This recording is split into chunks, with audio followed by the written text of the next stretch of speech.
Con un único bolígrafo de plástico, de esos que se regalan en los bancos, mi hijo borró 72 años de mi vida. No gritó, no me ofendió con palabras, no. Fue todo mucho más frío, más moderno, como a él le gusta decir. Él solo me extendió un aparato, una pantalla lisa y helada, y dijo: «Papá, solo tienes que firmar aquí». En aquel pequeño rectángulo de luz estaba la orden de desalojo de mi propia alma, de la casa que construí con las manos que hoy me temblaban. Los 30 millones de dólares que ganó no solo compraron lujo y arrogancia, compraron también el derecho de transformar a su propio padre en un estorbo, una antigüedad polvorienta que ya no combinaba con la decoración de su nueva vida. Y yo, allí, mirando aquel bolígrafo sin tinta y sin historia, sentí el peso de cada ladrillo que asenté, de cada flor que planté, deshaciéndose en un simple trazo digital. ¿Y sabes qué fue lo peor? Fue el silencio que vino después, el clic de su firma resonando en el vacío que se formó entre nosotros. Un hijo que aprendió a dibujar sus primeras letras en mi taller, con mi ayuda, usando mi mano para afianzar la suya, ahora usaba una firma electrónica para ponerme en la calle. Y ni siquiera me miró a los ojos. Tenía prisa, siempre con prisa, con los suegros esperando en el coche importado afuera. Ni siquiera se dio cuenta de que no estaba solo vendiendo una casa, estaba vendiendo nuestra memoria. Escucha esta historia hasta el final. Suscríbete al canal y dime, ¿qué harías en mi lugar? ¿Y desde dónde me estás viendo ahora? Porque necesito saber que todavía existe gente que entiende que una firma de verdad, hecha con el alma, vale más que cualquier fortuna. Mi nombre es Alejandro, y ya cuento 72 años de vida. Nací y crecí aquí, en este mismo barrio, en un tiempo en que la palabra de un hombre valía más que cualquier papel firmado. Quizás por eso me convertí en calígrafo. No un escritor, no un dibujante de letras, un artesano que cree que cada curva, cada trazo de una letra, carga un poco del alma de quien la escribe. Mis manos, hoy manchadas y arrugadas, no son manos de viejo. Son un mapa de mi historia. Ellas conocen la textura del papel de algodón, el peso exacto de la pluma, el olor de la tinta que yo mismo preparo. Para mí la vida siempre fue así, una sucesión de gestos lentos y cuidadosos, porque aprendí temprano que las cosas más importantes del mundo no pueden hacerse con prisa. Soy uno de los últimos de mi oficio, un iluminador de 1900 manuscritos. ¿Sabes lo que es eso? Es tomar una palabra, una simple palabra como amor o nostalgia, y vestirla con su debida importancia. Fabrico mis tintas como lo hacían mis abuelos. Machaco la cochinilla para conseguir el rojo más profundo. Mezclo tierras de diferentes colores para los tonos de otoño. Es un trabajo de paciencia, de silencio. Un oficio que no tiene lugar en el mundo de mi hijo, León. Un mundo de números que corren en una pantalla, de fortunas que nacen y mueren en segundos. Él nunca entendió que lo que hago no es sobre dinero, es sobre permanencia, es sobre crear algo que el tiempo no puede borrar con la misma facilidad con que se elimina un archivo. Mis padres me enseñaron que el honor de un hombre reside en su palabra y en la firmeza de su mano. Crecí viendo a mi padre, un carpintero, transformar madera en bruto en muebles que duraban generaciones. Él me decía: «Alejandro, haz todo como si fueras a firmar con tu nombre la obra», y me lo tomé para toda la vida. Cada carta que escribí, cada invitación de boda que diseñé, cada poema que transcribí para un vecino enamorado, todo llevaba mi firma invisible, mi compromiso con la belleza y con la verdad. Ese sentido de dignidad, de que tu trabajo es un reflejo de tu carácter, parece una lengua extranjera hoy en día, una reliquia que nadie más tiene tiempo o interés en descifrar. Antes de que todo esto se derrumbara, mi vida era un ritual de paz. Me despertaba con el sol, incluso antes de que los gallos del barrio se dieran cuenta del día. El olor del café recién hecho se mezclaba con el de la tinta china y el papel de algodón que venía de mi pequeño taller en el fondo de la casa. Era una habitación pequeña, pero allí dentro cabía el mundo entero. La luz de la mañana entraba por una ventana de madera, iluminando los frascos de pigmentos, las plumas de ganso, los papeles esperando a cobrar vida. Era un silencio sagrado, roto solo por el raspar rítmico de la pluma en el pergamino y por el zumbido de las abejas en el patio florido que mi esposa tanto amaba. Era una vida simple, tejida con los hilos de la rutina y de la dedicación. Mi filosofía siempre fue clara e intenté transmitírsela a mi hijo. La prisa es la mayor enemiga de la belleza. Para mí, la verdadera riqueza nunca estuvo en los números que parpadean en una pantalla, sino en la permanencia de una palabra bien escrita, en un sentimiento que se eterniza en la tinta. Yo creía que había construido una fortaleza de valores, un legado, que no se medía en dinero, sino en significado. Mal sabía yo que esa fortaleza, erigida con tanto cuidado y amor a lo largo de décadas, estaba a punto de ser derribada no por un enemigo, sino por el fruto de mi propia sangre, que veía todo aquello que yo más valoraba como un grande e inútil anacronismo. Mi vida, antes de convertirse en este eco solitario, estaba llena de la presencia de Xóchitl, mi esposa. Su nombre en la lengua antigua de los aztecas significa flor, y nunca un nombre. Describió también un alma. Ella era la flor de mi patio, el color de mi vida. Su risa tenía el sonido de campanas de viento y su perfume se mezclaba con el del jazmín que plantó junto a la ventana de mi taller.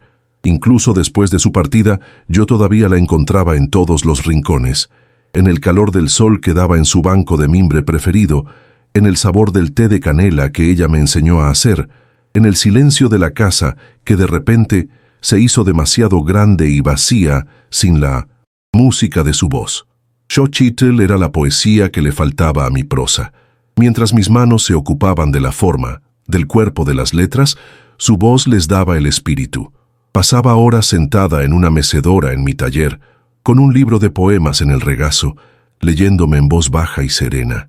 Recuerdo cerrar los ojos y solo escuchar, mientras la pluma se deslizaba sobre el papel, y las palabras de Octavio Paz o de Neruda en su voz parecían guiar mis dedos.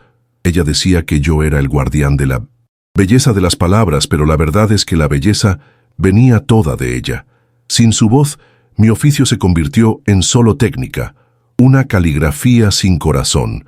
Esta casa, yo no la compré, yo la construí, con mis propias manos, ladrillo por ladrillo, los fines de semana y en las madrugadas, cuando León todavía era un sueño.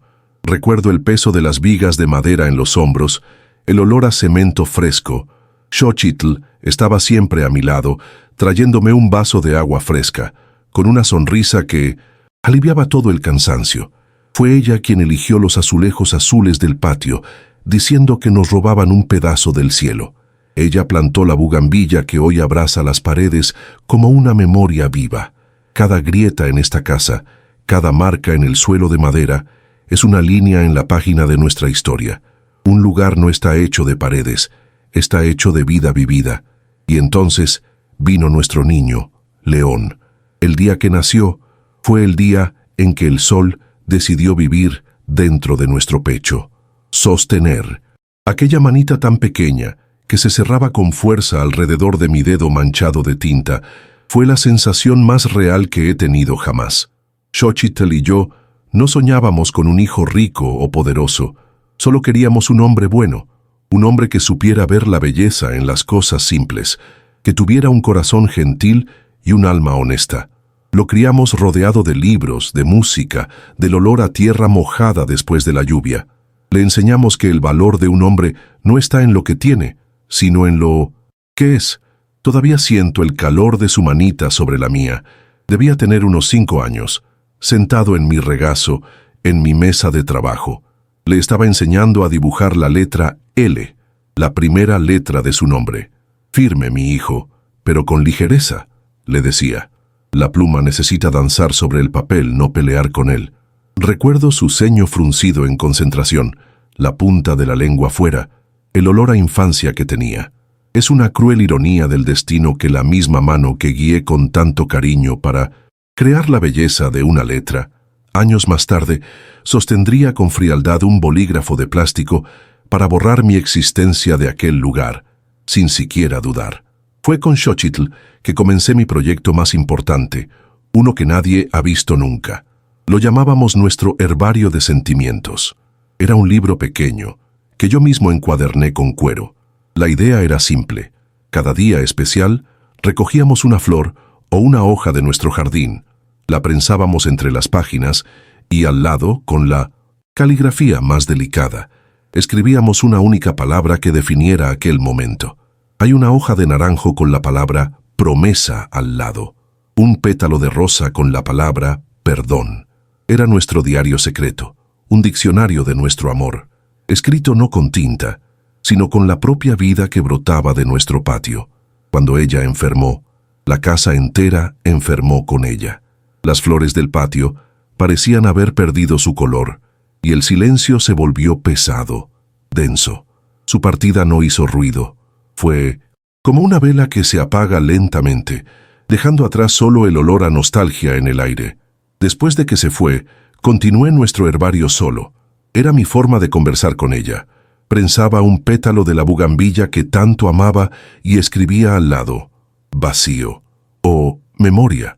El pequeño libro se convirtió en mi confidente, el guardián del amor que el dinero no puede tocar, la prueba de que nuestra historia todavía se estaba escribiendo, aunque solo fuera por mí. León, mientras tanto, crecía en otra dirección. El niño que se maravillaba con los colores de mis pigmentos se convirtió en un hombre que solo veía el verde del dinero. Cambió los poemas por las hojas de cálculo, la belleza de la caligrafía por la eficiencia de los teclados. Recuerdo mostrarle, con orgullo, un manuscrito que había terminado y él solo lo miró por encima, con prisa y dijo, «Bonito, papá, pero ¿eso vende?» Ya no hablaba mi idioma. Su mundo, hecho de algoritmos y transacciones, no tenía espacio para la delicadeza, para el alma, para el trabajo de un viejo artesano que empezaba a ver como un pasatiempo obsoleto. La distancia entre nosotros se fue convirtiendo en un abismo. Después de que se casó con esa abogada, una mujer tan afilada y fría como un bisturí, las visitas se convirtieron en un evento raro y formal. Llegaban con sus coches que apenas cabían en nuestra calle, con sus móviles que nunca dejaban de sonar. La familia de ella, entonces, era aún peor. En una visita, miraron un marcapáginas que yo había hecho con tanto esmero para mi nuera y se rieron. Una risa corta y burlona. ¡Qué monada! Pero ¿quién usa estas cosas hoy en día? Aquel día lo entendí. Para ellos, yo no era el padre de León. Yo era una pieza de museo, un estorbo pintoresco en el ascenso social de su yerno. Y esta casa, después de la partida de Xochitl, se convirtió en mi último refugio.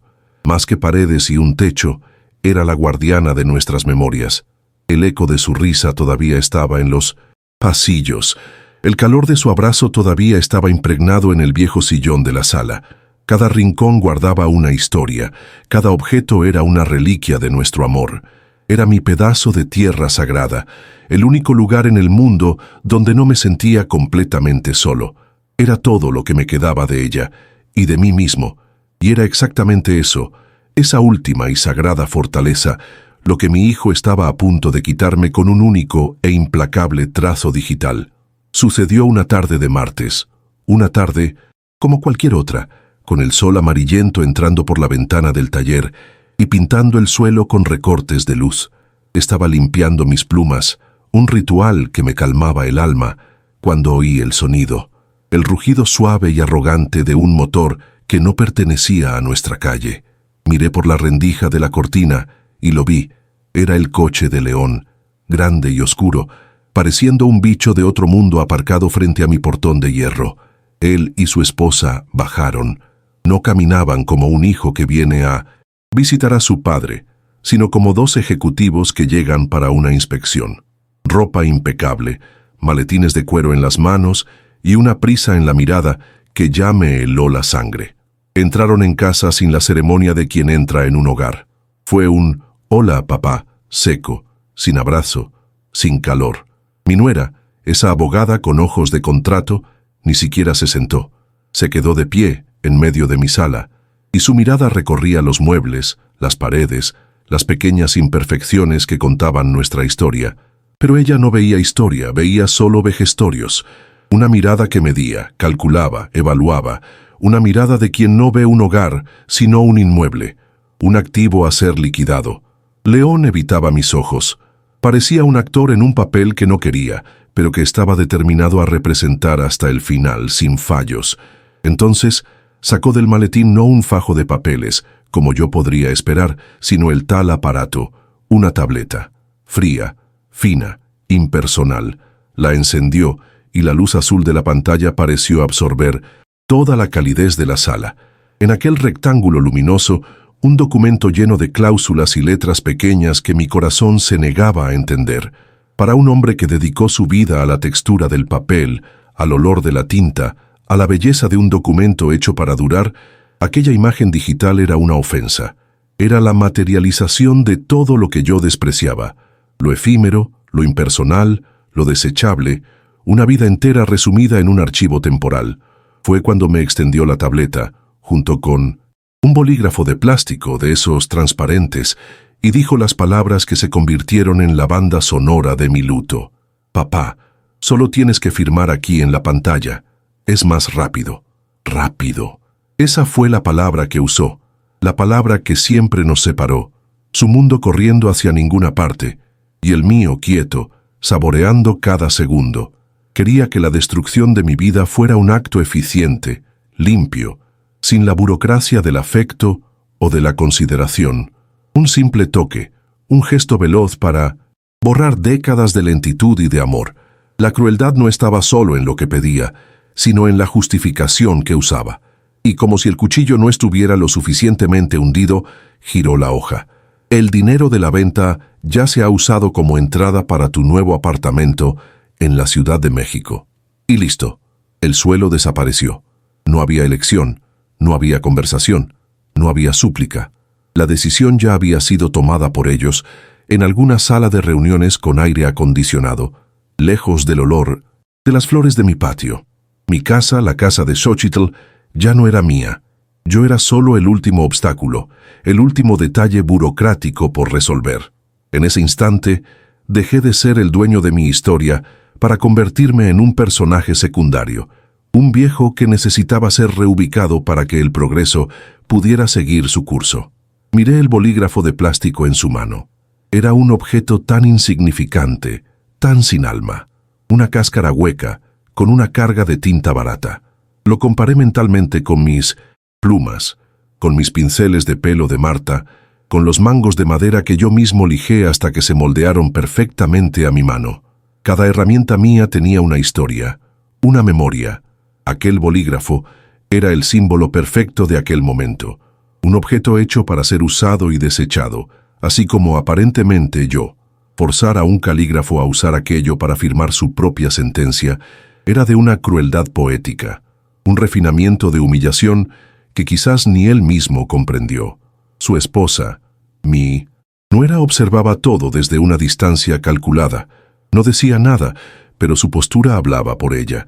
Los brazos cruzados, un leve toque de impaciencia en el zapato caro que golpeaba discretamente mi suelo de madera. Ella era la directora de aquella escena, y mi hijo, su actor principal. La presencia de ella confirmaba que aquella decisión no había nacido dentro de él, sino que había sido plantada, regada y cultivada en un suelo extraño, un suelo de ambición y frialdad, donde los lazos de sangre no echan raíces. Ella era la prueba viva de la influencia que había transformado a mi niño en un eficiente e implacable hombre de negocios. Por fuera, no dije una palabra. ¿Qué podría decir? ¿Gritar? ¿Implorar? ¿Maldecir? Ningún sonido que saliera de mi boca podría traducir la fractura que se abría en mi pecho. El silencio era mi única armadura, mi última trinchera de dignidad. Mientras ellos esperaban, una película muda pasó por mi cabeza. Xochitl entregándome una taza de café. León, con las rodillas raspadas, corriendo a mi abrazo. El sonido de la lluvia en el tejado, la vida entera contenida en aquel instante de silencio. Un silencio pesado, cortado solo por el zumbido electrónico del aparato que esperaba mi rendición. Mi mirada fue de la pantalla al rostro de mi hijo. Lo busqué allí, busqué al niño de la letra L, al chico que dormía con la luz encendida, al joven que me pedía consejos, pero no lo encontré. En su lugar había un extraño, un hombre con el rostro de mi hijo, pero con ojos que no reconocía, ojos que no me veían como padre, sino como un problema a resolver. El bolígrafo de plástico estaba allí, entre nosotros, como un arma, y la línea de puntos en la pantalla brillaba, pulsaba, exigiendo el sacrificio.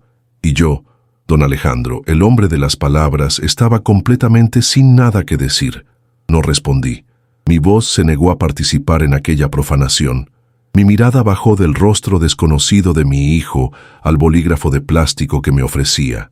Un objeto tan vulgar, tan anónimo. Y entonces miré mis propias manos, posadas sobre la mesa de madera que yo mismo había lijado. Miré las venas marcadas, la piel manchada de tinta china y de tierra de siena, las uñas permanentemente teñidas por el pigmento de cochinilla. Esas manos contaban mi historia. Ellas construyeron, crearon, enseñaron, amaron. Eran la prueba viva de una vida dedicada a la belleza y a la permanencia. Y en silencio tomé una decisión. No usaría aquellas manos para un acto de rendición. Al menos, no de la forma que ellos esperaban. Me levanté lentamente, sintiendo cada articulación protestar. La mirada de León y de su esposa me siguieron, una mezcla de confusión e impaciencia. No los miré. Ignoré la tableta con su luz fría y caminé. Cada paso en el suelo de madera que yo mismo coloqué era una despedida. Pasé junto al sillón donde Xochitl se sentaba a leer, junto a la fotografía del bautizo de León en la estantería. No estaba huyendo. Me dirigía hacia el único lugar de aquella casa que todavía me pertenecía de verdad, el único lugar que su firma no podría profanar. Mi taller, mi santuario, el corazón de aquella casa que pronto dejaría de latir. Allí dentro, el olor a papel y tinta me abrazó como un viejo amigo. Sobre la mesa reposaban mis trabajos. Un poema de Lorca que estaba iluminando, con letras doradas que brillaban a la luz de la tarde. Cartas, invitaciones, las herramientas de mi oficio. Quizás esperaban que cogiera una de aquellas obras, un último gesto de orgullo, para mostrar lo que estaban destruyendo. Pero ignoré todo aquello. Mi arte era para quien tenía alma para apreciarlo. Mi mirada buscó algo más antiguo, más fundamental, y lo encontró en un rincón de la mesa, junto a un frasco de pigmento azul, un pequeño guijarro de río, oscuro y liso. Cogí la piedra en la mano, sentí su peso, su frialdad, su superficie pulida por milenios de corriente. Esa piedra no era una obra de arte, era la madre del arte. Con ella molía los pigmentos. Transformaba tierra, semillas e insectos en color, en vida. Era el primer paso de todo mi proceso, un objeto de fuerza bruta, de transformación, de resiliencia. Era un pedazo del mundo que existía mucho antes que yo y que continuaría existiendo mucho después. Un pedazo de eternidad que cabía en la palma de mi mano. Era la cosa más honesta y verdadera que había en aquella sala, aquel día. Sin que ellos pudieran verme, deslicé el guijarro de río dentro del bolsillo de mi camisa, en el lado izquierdo sobre mi corazón. Sentí su peso discreto contra mi pecho. Era mi ancla, mi reserva de dignidad. Podían quitarme la casa, las paredes, las memorias que en ellas habitaban, pero no podían quitarme aquello. No podían quitarme la esencia de lo que yo era, un hombre que, como aquella piedra, sabía transformar lo bruto en bello, el dolor en color. Con aquel pequeño peso en el bolsillo, me sentía un poco menos desnudo, un poco menos derrotado. Tenía conmigo un secreto, un amuleto. Regresé a la sala. El camino de vuelta fue diferente. Ya no era el viejo tembloroso al que estaban expulsando. Era don Alejandro, el calígrafo, con un trozo de río en el bolsillo. Mi silencio ahora no era de conmoción, era de decisión. Me detuve frente a ellos y extendí la mano no para suplicar, sino para tomar el bolígrafo de plástico. Cogí el objeto vulgar con la misma delicadeza con que sostenía mis plumas más preciosas. El contraste era casi cómico. Mi mano, una herramienta de precisión, sosteniendo aquel instrumento de banalidad. Entonces firmé, pero no fue un garabato apresurado. Me incliné sobre la pantalla fría y con la mano firme dibujé mi nombre. Ejecuté cada letra con la memoria muscular de toda una vida. La A majestuosa, la J con su curva elegante, la O final perfecta y cerrada. Fue un último inútil y bellísimo acto de caligrafía, una firma que no pertenecía a aquel contrato, una perla arrojada a los cerdos. Fue mi misa de cuerpo presente, un requiem silencioso para mí, casa para mi hijo, para el hombre en que un día pensé que se convertiría, un último acto de belleza en medio de tanta fealdad. Terminé el último trazo, y con la misma lentitud ceremonial, posé el bolígrafo de plástico junto a la tableta. Mi trabajo allí estaba hecho. Levanté el rostro y miré a los ojos de León, quizás por primera vez aquel día. No sé qué vio allí. No era odio ni rabia. Quizás fuera lástima. Una lástima profunda y antigua, la misma que sentiría por un manuscrito bellísimo, que ha sido manchado de forma irremediable. Él desvió la mirada primero. Su esposa tomó la tableta apresuradamente, como si quemara, y la guardó en el maletín. La transacción estaba completa. Se fueron tan rápido como llegaron. Un «te llamamos, papá», lanzado por encima del hombro por León, que ya me daba la espalda, el sonido de los tacones de mi nuera en el suelo, apresurados, el portazo de la entrada, el motor del coche, y después, nada. El silencio volvió, pero era un silencio diferente. Ya no. Era el silencio pacífico de mi rutina. Era el silencio de un lugar que acaba de perder su alma. Me quedé allí, de pie en medio de la sala, solo. La casa, oficialmente, ya no era mía, pero en mi bolsillo, pesando sobre mi corazón, el guijarro del río me recordaba que yo todavía era yo mismo.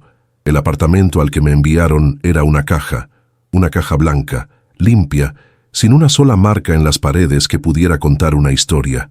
El olor no era de jazmín y tierra mojada, sino de pintura fresca y producto de limpieza. Por las ventanas no veía mi patio florido, sino cientos de otras ventanas iguales, de otras cajas apiladas en un gigante de hormigón. Los primeros días apenas me movía. El silencio era diferente aquí. No era el silencio productivo de mi taller, era un silencio hueco, que resonaba mi soledad. Me sentía como uno de mis frascos de pigmento, cerrado, guardado en un lugar oscuro, perdiendo el color y la utilidad. Aquel lujo estéril era una prisión mucho más cruel que cualquier celda. Intenté recrear un rincón de mi mundo allí. Coloqué una mesita cerca de la ventana. Dispuse mis plumas, mis papeles, mi tintero. Pero la magia no ocurrió. La mano que antes danzaba sobre el papel ahora parecía pesada, torpe. Las letras salían torcidas, sin vida. Mi oficio estaba tan ligado a mi casa, a mi patio, a la memoria de Xochitl, que lejos de todo aquello parecía haber muerto. Miraba mis herramientas, mis papeles de algodón, y veía solo objetos inútiles, reliquias de un rey, exiliado que ya no tenía reino. Lo único que parecía real era el guijarro de río en mi bolsillo, su peso recordándome una solidez que ya no encontraba en nada más. Después de muchas semanas de inercia, el aire de aquel apartamento empezó a sofocarme de verdad. Necesitaba sentir el sol, el viento, ver gente de verdad.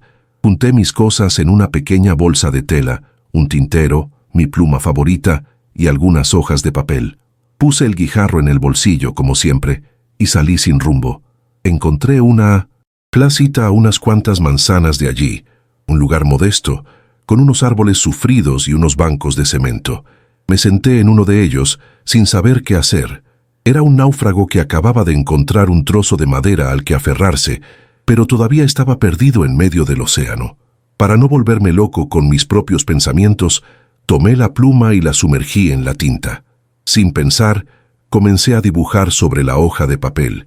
No era un encargo, no era un poema famoso, era solo una palabra, la más importante de todas. Escribí su nombre, Xochitl. Dibujé cada letra con la devoción de una plegaria. La X fuerte, la L, delicada al final. La gente que pasaba miraba con curiosidad a aquel viejo escribiendo con una pluma en medio de una plaza, pero no me importó. En ese momento yo no estaba allí. Estaba de vuelta en mi patio, con su voz leyéndome poemas. Fue un acto para recordarme quién era. Fue entonces cuando una señora se acercó, tímida, con las manos callosas de una vida de trabajo, entrelazadas frente a su cuerpo. Esperó a que terminara y entonces preguntó con voz baja: «Señor, Usted sabe escribir así de bonito. Es que mi hijo trabaja lejos, allá en los Estados Unidos, y yo no sé juntar bien las letras para decirle lo mucho que lo extraño. Sus ojos se llenaron de agua. Quería enviar una carta, pero no una carta cualquiera. Quería una carta que llevara en el dibujo de las palabras el abrazo que no podía dar. En aquella simple petición sentí que algo se movía dentro de mí, una chispa. Le escribí la carta, la senté a mi lado en el banco y le pedí que me contara todo lo que sentía. Y ella habló. Habló del orgullo, de la preocupación, del olor de la comida preferida de él que ella todavía hacía, con la esperanza de que el pensamiento le llegara. No fui solo un escriba, fui un oyente, un traductor de sentimientos. Cada palabra que ella me decía, yo la vestía con mi mejor caligrafía, derramando en la tinta toda la nostalgia de aquella madre. Cuando terminé, ella miró el papel con una reverencia que hacía mucho tiempo que no veía. No tenía dinero, pero me pagó con una sonrisa que valía más que todo el oro del mundo y un Dios se lo pague que me calentó el alma. La noticia, de alguna manera, se extendió por el barrio. En pocos días mi banco en la plaza se convirtió en mi nuevo taller. Una muchacha vino a pedirme que escribiera un poema de amor para un chico tímido. Un señor me pidió que transcribiera una oración para su esposa enferma. Un joven, inmigrante que apenas hablaba nuestro idioma, me pidió que escribiera una carta para la familia que dejó atrás, en su tierra lejana. Me convertí en el escribano de la plaza, el guardián de las nostalgias, el cartero de los corazones de aquella comunidad. Mi arte, que mi hijo y su esposa habían descartado como inútil y decorativo, encontraba allí su función más noble y vital. Pensaba en ello todos los días. León, con sus 30 millones de dólares, creía en la eficiencia, en los negocios, en la comunicación rápida y sin alma. Él creía que mi arte no tenía valor de mercado, y tenía razón, pero lo que nunca entendió es que el verdadero valor de las cosas no está en el mercado, está en el corazón. Aquí, en aquella plaza polvorienta, mi oficio valía más que cualquier acción en la bolsa. Era un vínculo, un puente de tinta y papel que conectaba a personas que el mundo moderno insistía en separar. Mis manos, que habían sido forzadas a firmar un acto de traición, ahora servían para tejer lazos de afecto. Poco a poco, una paz modesta comenzó a asentarse en mí. El apartamento seguía siendo una caja blanca y sin vida, pero ahora era solo mi dormitorio. Mi verdadero hogar era aquel banco de cemento en la plaza, bajo la sombra de un árbol. Por la noche, cuando volvía, limpiaba mi pluma con un cuidado renovado.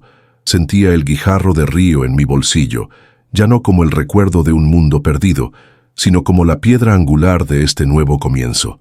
Ya no tenía una casa con un patio florido, pero había encontrado un jardín en los corazones de las personas para las que escribía, y de alguna manera eso era suficiente. Pasaron meses, quizás un año. Las estaciones cambiaron y mi banco en la plaza ya tenía la forma de mi cuerpo. Aquella tarde el sol era suave y una fila silenciosa y respetuosa se formaba cerca de mí. Estaba terminando de escribir una carta para doña Elvira, una viuda cuyos nietos vivían en el campo.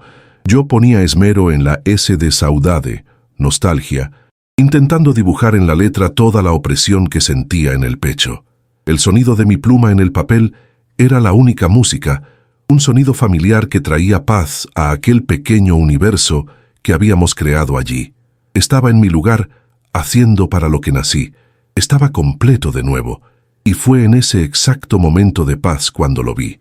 Estaba al otro lado de la calle, parado cerca de su coche que brillaba como una joya sucia en medio de la sencillez de nuestro barrio.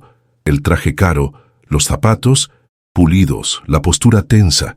Él era una disonancia, una nota equivocada en la melodía de la plaza. Me observaba, pero no se acercaba. Parecía un hombre estudiando un mapa de un territorio que no conocía, un territorio que un día fue suyo por derecho. Sentí su mirada, pero no me apresuré. Continué mi trabajo. Mojé la pluma en la tinta una vez más, dibujé la última flor de lis que remataba la carta y soplé suavemente para secar. Mi dignidad, ahora, la dictaba mi propio tiempo, no su prisa. Cuando terminé, doblé el papel con cuidado y se lo entregué a doña Elvira, que me bendijo con la mirada. Solo entonces, León cruzó la calle. El silencio se hizo a mi alrededor. La gente, mis vecinos, mis nuevos amigos, sintieron el cambio en el aire. Se detuvo frente a mí, proyectando su sombra sobre mí y sobre mi pequeña mesa improvisada. El olor de su perfume caro invadió el aire, un olor a oficina y a dinero que no combinaba con el olor a tierra y a gente de la plaza. Permanecí sentado. Solo levanté los ojos y lo miré fijamente. El rey exiliado ahora recibía una visita en su nuevo y modesto reino. «Papá», dijo. La palabra sonó extraña, oxidada. Salió de su boca como si ya no le perteneciera. No respondí con «hijo mío». Solo hice un gesto con la cabeza, un saludo neutro, de un hombre a otro. Su incomodidad era palpable. No sabía dónde poner las manos. Se ajustó la corbata que no necesitaba ajuste. Miró sus propios zapatos como si fueran la cosa más interesante del mundo. Él, el maestro de... Las palabras de negocios, el ejecutivo que cerraba tratos millonarios, no podía encontrar una frase para empezar una conversación con su propio padre, sentado en un banco de una plaza. Finalmente, la verdad llegó. No vino envuelta en una disculpa, sino en el mismo envoltorio pragmático de siempre. Me habló de su nueva empresa de tecnología, una startup, como la llamó. Habló de branding, de mercado, de narrativa, y entonces la puñalada final de la ironía. Su consultora de marketing le había sugerido un nuevo logotipo para la marca, algo para transmitir confianza y un toque humano. Querían una firma manuscrita, con alma, con personalidad, y después de decenas de intentos fallidos con los mejores diseñadores, se acordó del viejo calígrafo que había echado de casa. Mi corazón no sintió nada, ni rabia, ni alegría por el regreso del perro arrepentido. Solo un vacío helado. El hombre que me forzó a usar una firma digital fría para borrar mi historia, ahora venía a pedirme mi alma para darle un toque humano a su empresa sin alma. Quería comprar, como siempre, comprar un pedazo de mi arte, de mi verdad, para estamparlo en sus productos y venderlo como un valor de su marca. No quería a su padre de vuelta. Quería al calígrafo. Quería mi don como un servicio, una mercancía. Abrió su maletín de cuero y de allí sacó una hoja de papel. Un papel caro, con el membrete de su nueva empresa en la parte superior. Era un briefing, un documento que detallaba lo que quería. Me extendió la hoja, con la misma mano que sostuvo el bolígrafo de plástico aquel día fatídico. La escena era una inversión perfecta y cruel de nuestro último encuentro. Antes, una tableta con una orden de desalojo. Ahora, un papel con una petición de ayuda. Pero la esencia era la misma. Necesitaba una firma mía, y yo me quedé allí, mirando el papel suspendido en el aire entre nosotros, sintiendo el peso de la elección que, esta vez, era enteramente mía. Allí, con el papel de mi hijo, extendido frente a mí, me enfrenté al mayor dilema de mi vida. Lo que me pedía era simple en la forma, pero monstruoso en la esencia. Quería que le prestara mi alma a su empresa sin alma, que usara el don que Xochitl tanto amaba para dar un barniz de humanidad al imperio de frialdad que construyó sobre las ruinas de nuestra familia. ¿Ayudarlo? ¿Sería un acto de perdón, el puente que reconstruiría sobre el abismo entre nosotros? ¿O sería mi rendición final, la prueba de que, al final, todo tiene un precio, incluso la dignidad de un viejo calígrafo? Miraba su rostro y veía al mismo tiempo al niño al que enseñé a escribir y al extraño que me echó de casa. ¿A cuál de ellos debía responder? Con un gesto lento tomé la hoja de papel de su mano. El papel era grueso, caro, su blancura deslumbraba. Sentí la mirada de mis vecinos sobre mí, la mirada ansiosa de mi hijo. Coloqué el papel sobre mi pequeña mesa improvisada, alisándolo con la palma de la mano. El mundo pareció contener la respiración. León quizás vio en mi gesto una aceptación, una señal de que el trato estaba cerrado. Incluso esbozó una sonrisa, la sonrisa aliviada de quien consigue lo que quiere. Pero él ya no me conocía. No sabía que, en mi mundo, los rituales son más importantes que los resultados, y mi ritual apenas comenzaba. Abrí mi tintero con la reverencia de un sacerdote abriendo el sagrario. El olor familiar de la tinta de nogal subió hasta mí, un perfume de hogar, de verdad. Tomé mi pluma favorita, aquella con mango de palo de rosa, que se ajusta a mi mano como si hubiera nacido en ella. Limpié la punta de metal en un pequeño trozo de terciopelo, un movimiento que he repetido 1.000.000 de veces, pero que nunca antes pareció tan cargado de propósito. Cada gesto era una palabra en mi respuesta silenciosa. Me estaba preparando no para un trabajo, sino para un juicio. Y el acusado, que también era el cliente, observaba todo, sin entender la liturgia que se desarrollaba ante él. Sumergí la pluma en la tinta. El pequeño clic del metal tocando el fondo del frasco fue el único sonido en la plaza. La punta de la pluma emergió oscura, brillante, preñada de significado. Por un segundo pensé en escribir su nombre, León, o quizás una sola palabra, como dignidad o memoria, pero no, ninguna de esas palabras sería suficiente. La respuesta no podía ser una lección directa, un sermón. Tenía que ser una semilla, algo que plantaría en el desierto de su alma, sin saber si algún día brotaría. Y entonces la respuesta vino clara e inevitable, vino del lugar más profundo de mi corazón, de mi herbario de sentimientos.